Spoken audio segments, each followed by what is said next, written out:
am not going to stop preaching the gospel. I am not going to stop saying that homosexuality is wrong.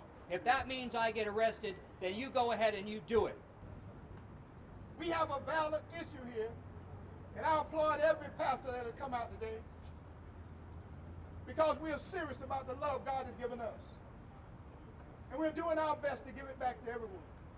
But I don't believe hate crimes legislation is about protecting homosexuals. I think it's about silencing alternate speech. You know, for the first time in American jurisprudence, we now have laws on the books, and this adds to those laws, where Lady Justice has to drop the blindfold, peek out, and see who it is that's being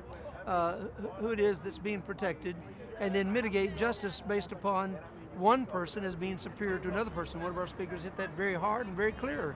That's the problem I have with it. Picketed not so long ago by some folks who said, you know, that you're all about hate, and we explained that the message is one of hope. And I'll tell you, when we talk about hate crimes, it's really about unequal justice. It represents a virulent strain of anti-Christian bigotry and hatred.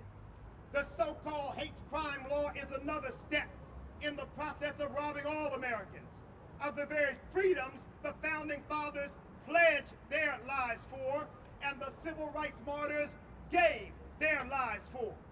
Because God loves the homosexual, He loved gays. He loved them so much that He saw fit to take a woman who didn't know who she was and transform her life. And that woman is me.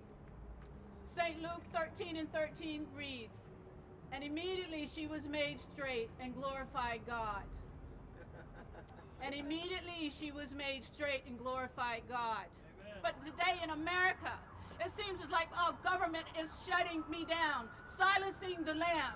The words that God has put in my heart to share and the love that I have for the gay community, I'm now being told, and I'm now under threat of being arrested for perhaps sharing simply my story, perhaps sharing simply the miracle He made men, male and female. He created them. He never created homosexuals. He never created me to be born a man.